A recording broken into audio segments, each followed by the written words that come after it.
All right, let's do this thing. Cue the fake music.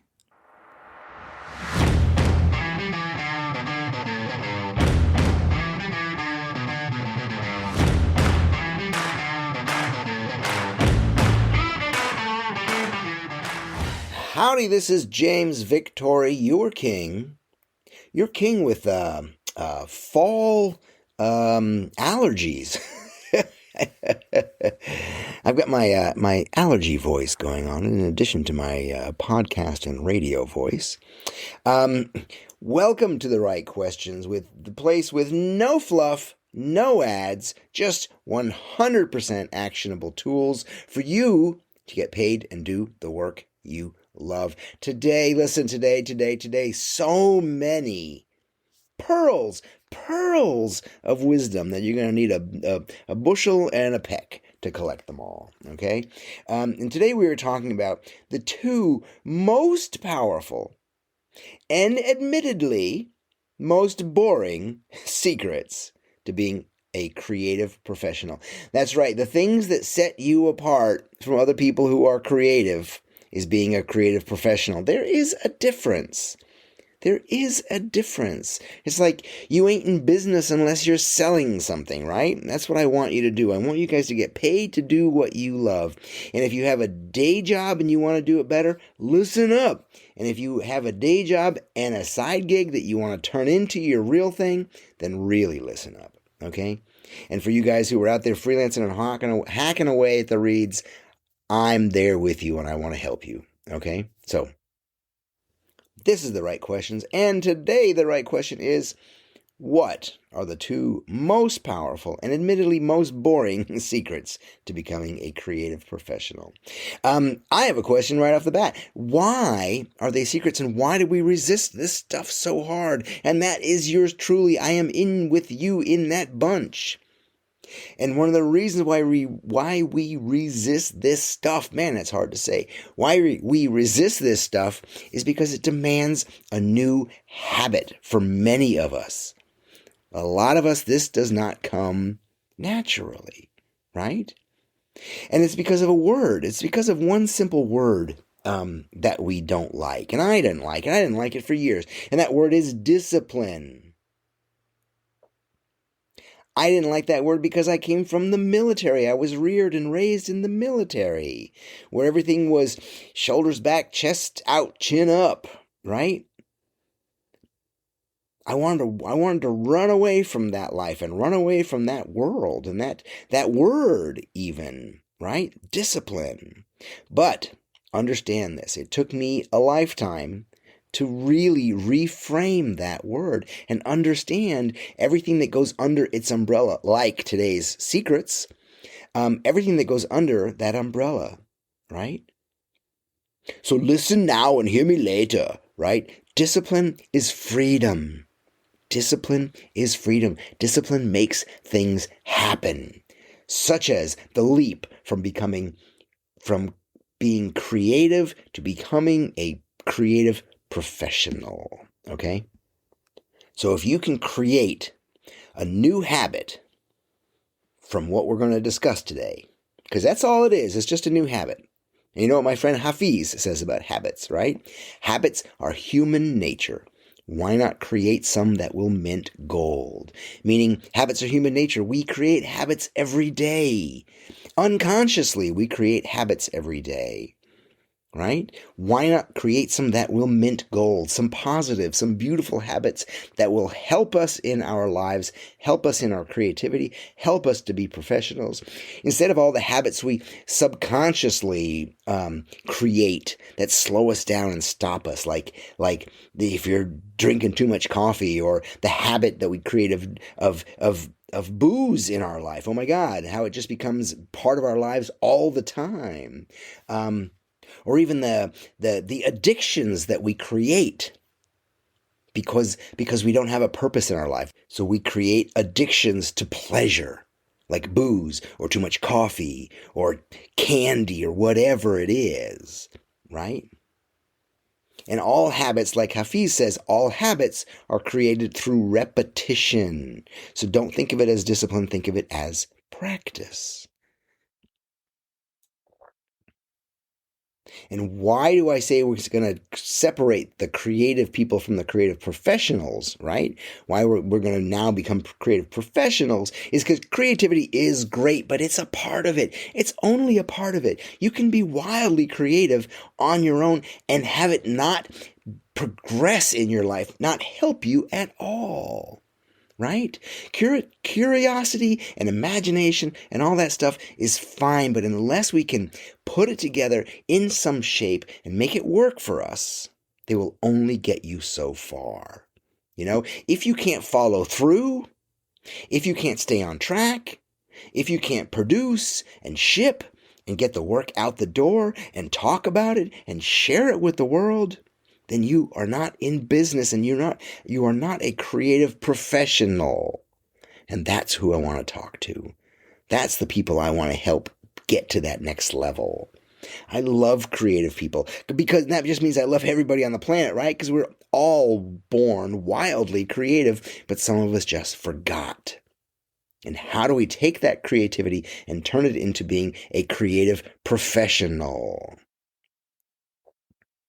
So this brings us right back to today's right question, that what are the 2 secrets to becoming a creative professional? And the 2 secrets, I'm going to tell you right now, the most boring and most 100% actionable secrets are this: scheduling and organization. And you are like, gee, James, thanks. Wow, that's awesome. Like I gave you socks for Christmas, right? But listen, just wait. Sounds boring. I get it. I know. Discipline. Yay, discipline. Scheduling and organization. Just what I've always wanted, I think. But listen, you can find a metric ton of information available on these subjects, right? You can buy books on how to schedule or how to organize your work life or whatever. So I have whittled down I've whittled down all this information to give you the important, the insider information available only here on The Right Questions. This is the information that I have applied to myself. This is the information that I use, and I've seen others use intelligently, to keep them on the right track. So the first thing we're going to talk about, and like a lot of this is interchangeable, scheduling and organization. The ideas are kind of interchangeable, but I'm trying to separate them here for you, and I'm going to start like this. So we're going to talk about being scheduled. How do you create a schedule? How do you become a scheduled person? So if we go to the definition of a schedule is to plan for, right? That's it. That's pretty awesome. To plan for. Again, sounds pretty boring, but it's to plan for. You mean like your future?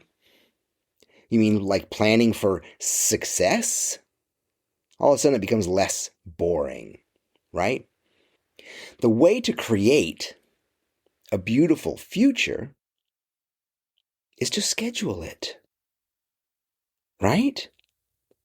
Is we make a plan for it. We see it, we believe it. It's that wonderful Johann Wolfgang Goethe quote. He talks about magic. Magic is believing in yourself. He says, if you can do that, you can do anything. Right? So if we can see a beautiful future for ourselves, we can plan it, we can schedule it. Right? It's a plan for the future. And there's that lovely word, create. We're creating a beautiful future by scheduling it. So let's start that now. What a lovely way to start thinking about this scheduling and organization. Is what you're doing is you're giving yourself a gift. Sitting down, taking a half an hour, right? Sit down and write out, plan, plot out times for a day, right? Write that beautiful day out in front of you. Give yourself a big old piece of paper, Like, when do you wake up? When do you go to bed? And when do you plan all the bits in between? When's the time for play? Just literally just for play. Not work. Not work. Just play. For me, it's like my beautiful day starts very early in the morning, right? I would plan that out. I'd plan how my early morning, and like early mornings sometimes sucks. Sometimes it's like 4:30, right? And it could be difficult to get up. So I have to have things to look forward to, like a beautiful coffee routine, right? So I schedule that in. I plan that out. And I want you to start thinking about that. I want you to sit down and literally draw out a beautiful day. When you wake up, what happens first? What happens next? Even just the big chunks. I have a pal, multi-New York Times best-selling author, and he sells charts, literally charts, to schedule your day. And if you followed his charts, you would have the most anal retentive life. Oh my Lord. I don't know how these things succeed, right? It's like you mark off every time you it's like, if you mark off shit, shower, and shave, right? It's like every little tiny little detail in your life is on this list. And that would drive me crazy. But the overall idea is actually pretty good. Having a schedule doesn't mean you have it written down and you have to in a very strict fashion, I've had coffee, check that off, right? And it's not something you follow every day. It's not like you a template for the day. It's just to give you an idea of how you're going to spend your time. And for me, a schedule, a good plan starts the night before, right? So here's the first idea, is lists. In order to have a good schedule, you need a list. Like, what needs to happen? And for me, a good day starts the night before. Like, before I go to bed, I write out all the big things that I need to have happen that day.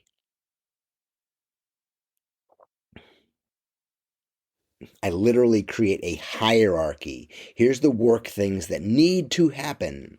Then here's the 2 or 3 other things that it would be really great if these happened, right? And as far as lists, I have 3 lists. I have my list that I create every night, right? And I do it by longhand. I do it on envelopes or, pieces of paper. You can do it electronically if you're one of those. That's cool. But I have that list, my night before list, and then I have my week list of everything that that has to happen during that week. Like if I need a newsletter to go out on a Tuesday and a Thursday, I need to plan that. I need to see when that's going to happen because I need time to write those. And if I want to have something happen in the following week, I have to start thinking about that on a Friday or a Saturday. So I need to write those down. So I have got my week list. And then I've got my longer list, which is generally in my head, not always written out, but that is the next quarter or next 2 quarters of work. What's going to happen between now and the holidays, and then what's going to happen between now and spring. So lists and having a plan and a schedule is a very good way to make things happen. And that's the whole thing, is how do we make things happen? We're not running the Italian train system here. We don't have to be that anal about it. But we do want to see progress in our lives. We do want to get things done. I mean, that's kind of one of the definitions of happiness, right? Working in a concerted effort towards progress, towards seeing things done. That makes us very happy. And as far as my lists, it makes me very happy to cross things off. It's very pleasurable to me to say, look at what a good job, James. If I could pat myself on the back, I would, right? It just makes me very happy to cross things off my list. Here's some insider information on lists. Sometimes you might have some challenging things. Things that that were hard. Let's call them the hard stuff. The hard stuff, or the work that you have resistance about, or that is difficult for you to confront. Maybe it's phone calls you have to make, or maybe it's a difficult letter, or you have to look at your finances. I don't know, right? Listen to this. Do the hard stuff first. Do the hard stuff first, get it over with, or else it's going to hang around your neck, okay? Something else about the hard stuff. If the hard stuff is long-term, if it's going to take a while to do this stuff, so it becomes super daunting, break it up. Break it into pieces and don't do it all at once. Say, okay, oh my God, I got to do this paperwork to make this to make this contract happen. Give yourself, say, I'm going to do it 30 minutes today, 30 minutes tomorrow. And what will probably happen is you'll get it done in 20, or 30 minutes and then 10 minutes more. Learn to break these tasks down. Learn to see them as more manageable pieces, because they can become overwhelming if the hard stuff is big projects. Nobody cares if you just break it down. Right now, you're thinking, oh man, I wish James Victori could be my mentor, my guru. Hell, I wish he was my coach. Well, you can make that happen. Go to yourworkisagift.com. There's a questionnaire that will probably help you out, but it'll also give you access to a free call. So let's talk. Let's free you from overwhelm and creative frustration. Let's build your business and help you get paid to do what you love. Again, go to yourworkisagift.com. Let's talk. I have had on my list that I wanted to be on some new podcasts. I haven't been on podcasts in a while. I wanted to be on new podcasts. And just that word podcast was like, to me, was like a list. It was like, oh my God, I've got to research all these podcasts. And then I've got to find out who to do. And then I got to find how they like to be contacted. And then I've got to find all, then I got to write all this stuff. And I'm like, oh my God, James, how about with this? How about we do 2 a day? I just put that on my morning list. 2 podcasts. That's all it says. So every morning I wake up and I'm like, okay, let me find 2. Let me find 2. I'll write them. Takes 10 minutes, So learn how to break things down. Here's another thing on the list, your list thing, or your scheduling, or your plan. The first thing on the list is you. The first thing on your list is not work. The first thing on your list is you. Schedule when you are going to happen. Meaning, do you need to get to the gym? Does that make you happy? Put it on the list. Right? Schedule in the things that make you happy. Schedule in your family time. Schedule in, for me, my mental sanity depends on the gym. So there's 3 different opportunities during the day. So I look at my list, I look at when I can conceivably get to the gym, and I put the gym on the list. And I cannot break that. That's a deal I make to myself. So you've got to plan for you. Put your time in, okay? Even if it's just your time, an hour in the studio just playing. That's super important, because that's you working on the future, whether you know it or not. The creative challenges that we send you, that's you working on your future. When I was a design instructor at the School of Visual Arts in New York, I had assignments that I usually gave that were basically these creative challenges. And I've seen artists and designers take these challenges and turn them into their frickin' career, right?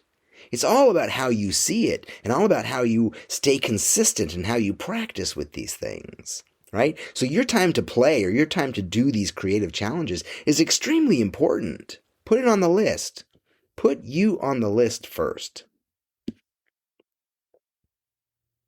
Okay, I mentioned the gym. Here's something else. Here's some more insider information that you need for scheduling and organization. You might need energy. You might need energy to be able to stay focused. You might need energy to since you're now waking up earlier because James said so. By the way, I get up super early. You don't have to do that. Some people are night owls. I don't understand night owls, but some people do that thing. I wake up very early and other people don't understand that. But we need energy, right? I need energy to keep me going throughout the day. Do you know where your energy comes from? If you don't, I have a clue for you. Your body makes it. Your freaking body makes it. That is amazing. What a gift. Thank you, body. But, as I try to tell my kids all the time, what happens if I put pee-pee in the truck instead of gas? It don't work, right? We've got to pay attention to what we put into our body, and we got to pay attention to our sleep. We've got to pay attention to our sleep. That's where our bodies grow. That's where our bodies rest. That's where our bodies make energy. So you've got to pay attention to what you put into your body as far as food, as far as drink, right? And all the pleasurable stuff that we like. You know, I would love a diet. My doctor said, "James, you need more brownies." I would love that, right? But our body makes energy, but we have got to be kind to it so we can have the energy to get our shit done. Another idea about energy, right? Because now that we've been taking care of our bodies, now we have energy and our bodies vibrate. Everything vibrates. Everything in the universe vibrates. That's just a natural law. What we need to do is we need to raise our vibrations. That is completely possible, right? Have you ever seen a cute puppy? There you go. Just thinking about a cute puppy wagging its tail so hard that its whole body is shaken, that raises your vibrations in your body. Can you feel that already? Dogs do that for us. They share their vibrations. We do that for other people. Your excitement creates excitement for others. How do we raise our vibrations? How do we go from being kind of Darth Maul sloths, right, to puppies? there's a transformation, right? And the way you do it, the way you consciously raise your vibrations is you start taking in all the good vibrations. You take in food with high energy vibrations, green vegetables, healthy potatoes. If you're a protein person, take in that. Not too much, not too much red meat, blah, blah, blah. But take in the food that you need. If most of your food is white, like cheese and bread and cake and pancakes and all that shit, start thinking about colors. Start thinking about lettuces and beets and sweet potatoes, okay? Raise your vibration. Also, watch what you drink. Watch the booze. Watch what you listen to. Or I guess, can you watch what you listen to? Is that a word? Watch what you're listening to. If you're listening to I started listening to a soundtrack on Spotify recently, and it was Anthony Bourdain's soundtrack. Right? Somebody had collected all the music that he talked about or wrote about or whatever. And there's some dark, heavy shit in there. I mean, I get it. I get it. He was totally punk, right? But there's some dark stuff that I'm like, oh, no. Oh my gosh, let me change this, please. I feel like my mom, changing the radio station, right? Watch what you listen to. It changes us, right? You want to raise your vibrations. Have beautiful food around. Have beautiful sounds around. Have beautiful things to look at. Read positive. Read beautiful things. We don't have to be Pollyannas. We don't have to be all light and joy and love, because that's fucking bullshit, right? But bring beautiful things into your life. Watch out for who you hang out with. Be able to identify the people who are poison. Right? There are people who are poison in your life. I know this. I've stopped hanging around a lot of people because I know they're a poison. Right?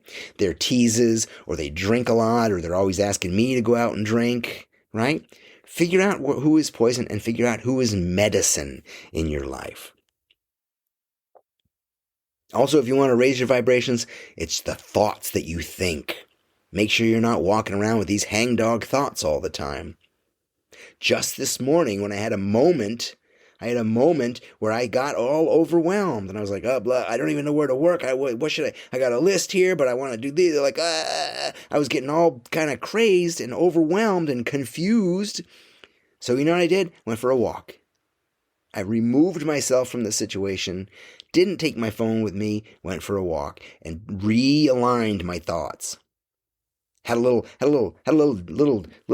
James pep talk, went for a walk and said, dude, relax. You're okay. Everything's okay, right?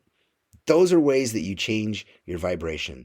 Music, food, the people you hang out with, the thoughts that you think, okay?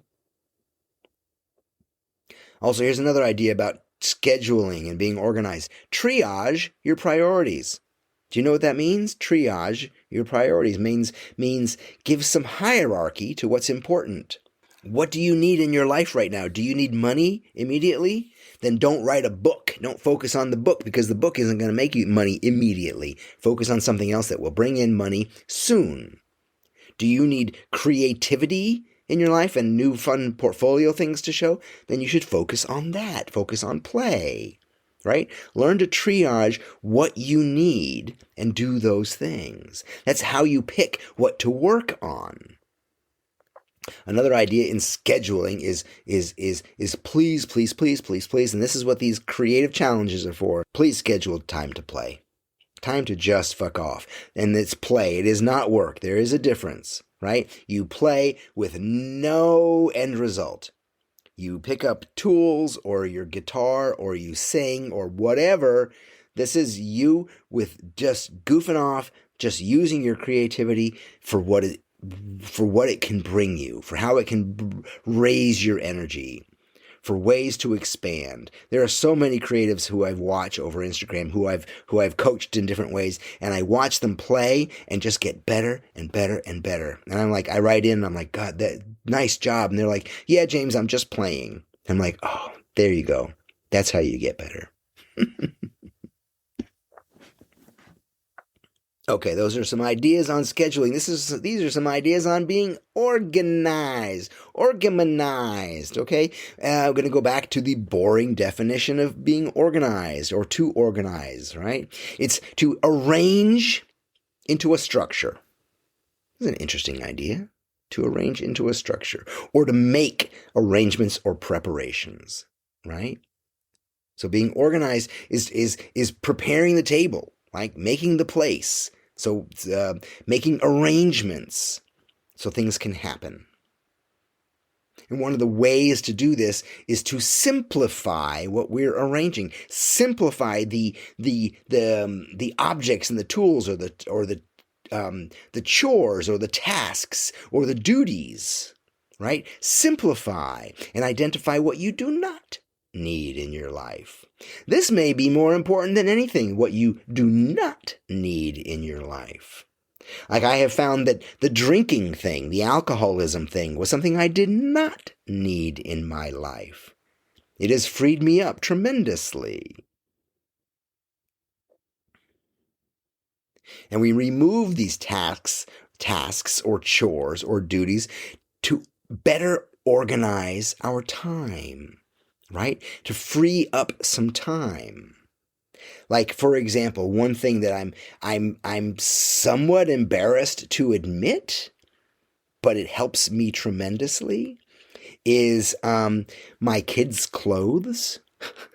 I have my kids help me. They know how to use it's 6 and 8. They know how to use the laundry, the what's it called? The launderer, the washing machine, and they know how to use the dryer, right? And they throw their own stuff in there, and then and then we bring it upstairs, and I sort their clothes. That's all I will do is I will sort their clothes, and then I put it in a pile in their room, and it's up to them what to do with it. Someday, when I have more time and when I have more interest, we will organize it better. But right now, they don't care, and I don't care. I can't do it. There's a bunch of just dumb house stuff that I can't do. and it's okay, right? I don't have an unclean house. I just have a sometimes messy house, right? That's why we try to invite people over regularly so we have a reason to clean. But there are certain things that I just do not need in my life. Certain times where the sink is just going to be full of dishes, and that's okay. It is a challenge for me, I'm a recovering perfectionist and a neat freak, so it is a challenge. But sometimes my sanity and my creativity is more important. Here's another idea about being organized. We know how to work, right? You guys are very good at work, right? You know how to work. But do you know how to stop, right? Do you know how to take breaks? Do you know how to get out of overwhelm? I realize I easily get overwhelmed, and then the self-doubt creeps in. So before those things start happening, I have to go for a walk. I have to remove myself. I will even go to the grocery store. I will even schedule time for the grocery store because I can't get work done there. And I have other things to think about. It's very therapeutic for me to do that kind of shopping, right? So in order to not get overwhelmed, I take breaks. Here's another idea about organizing your day, and it might fall under scheduling, remember, because scheduling and organization kind of intertwine a lot. Do you batch your time? Right? Do you batch your days? Meaning, do you break your days up into sections? I have 3 sections of the day to accomplish work. I wake up very early at like 4:40 in the morning, and by 5 I'm outside, comfy in my lawn chair, typing away, and I can be there until 6:30 or 7, and then I'm dad husband, right? And I'm helping people get out the door, right? But that early time is my first time for me to get things done. In the dark, private, no one else. It's awesome. And then by the time everyone's done, it's 8:30, right? And now I've got until noon. Maybe the gym is at noon, so I've got those hours to get things done. And then I have another spot in the afternoon before dinner, right? So I've got 3 chunks of the day where I can accomplish things. I also know that my energy is highest in the morning. So my 2 morning sections, I do the hard stuff. Well, the first morning section, I do the fun stuff. But I can't leave the hard stuff for the evening because I just won't be able to focus on it. And I'm not good. I'm easily distracted. I am not good at focusing for 6 hours on one thing. I have never been good at that. And I don't have any interest in becoming good at that. I can't do these long, intensive focus sessions. So figure out what energy you've got and when your energy is best and how to batch and break up your day. I mentioned my distractions. Here's another thing. Get rid of distractions. Get rid of distractions. One of the reasons why to work outside is because it's outside. I can't look up and see dishes. I can't look up and see, I got to do that thing, right? So get rid of distractions. And multitasking is bullshit. It shouldn't exist. Multitasking to me has always been like doing 2 things poorly instead of 1 thing well. So think about your distractions. Think about the things that stop you, the things that get in your way, the things that will easily take you away from your work, and you distance yourself from them. Right? If you're supposed to be journaling, close your laptop. If you're supposed to be writing, get rid of your phone. If you have friends who text you a lot, get rid of your phone and have a time for that. Put that aside for a certain time, right? So batch and organize your time. So we talked about having this beautiful vision of your day that you are going to write out. I would like to see that. Show me on Discord how you've broken your day up, how you've drawn your day. Figure this out. And what you're doing is you're building your routine, right? Routines are very powerful. Routines and habits are powerful tools. If we're conscious of them, if we build them consciously, then we're consciously creating our lives. And if we're not doing that, we are unconsciously just living through them. Right? We're all stuck in our bad habits, and we're just like plying those out again and again and again and again and again. And then we get upset because we haven't moved forward. We haven't progressed. Wait, I've still got my shitty, crappy job that I hate. What am I doing? Right? Well, you're not listening to the right questions. You're not following James. Right? I want to help you build your powerful routines. And a solid routine with beautiful, positive habits makes for a powerful, creative professional. And with these tools also, you will see what happens with them become boundaries. You start setting boundaries for yourself, right? Because there's times that won't allow anything else. The times that are just set for you. It's like, I'm sorry, this is my time for me to play. I have to be at this place, right? You start creating personal boundaries and personal habits that are powerful. And, check this out, and you also start to create the balance that you are seeking. I get so many questions about, James, what's the life-work balance? And there isn't one. There isn't one that comes naturally. We have to create it. Because we're creative people, right? We create everything. Create your lives. Create that balance. On being organized and scheduled, check this out. What will come is consistency. If you can start to organize and schedule your lives and your work, what will come is consistency. And consistency is what we all need, right? Because consistency is better than perfection. Quite frankly, everything is better than perfection. But consistency means consistently getting things out the door, and that's how we become a creative professional. Consistently following through on our promises to ourselves and to our clients, and to our audience, and to our buyers. Right? Consistency is better than perfection. Everything is better than perfection. Perfection is how we beat ourselves up. Perfection is how we stop ourselves. If you're a perfectionist and I find you defending perfectionism, oh my God, you're just defending your inability to start anything new because it's not perfect, or your inability to ship because it's not perfect. We stop ourselves from making because we're perfectionists. As I say in my book, you know what's better than perfect? Done. Done is better than perfect. Perfection, the release, the perfection that we want will come out of practice. That's all.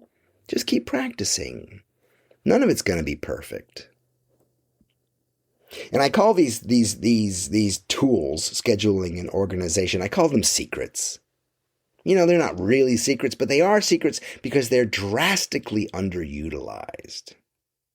And I call them boring because they are uber simple and practical. But many of us don't employ them in our lives. So use these tools so you can have a profitable and a flexible and a sane career, right? So today, scheduling and organization is my Christmas gift to you, early Christmas gift.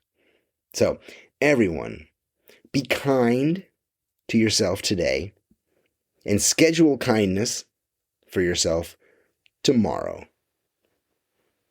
I'm here for you. I love you. I'm James Victori. This is The Right Questions. Thank you so much for being here. I appreciate it. You know, this program is made possible by you, and I make it for you. If you've got questions, hit me up. Right? howdy@yourworkisagift.com. What a great URL that is, by the way, right? Your work is a gift. It's just true. It's just true. So write me up. I'm here for you. I want to see your creative challenges show up on Discord. I want to hear from you. I'm your guy. I love you. I'll talk to you later. Bye-bye.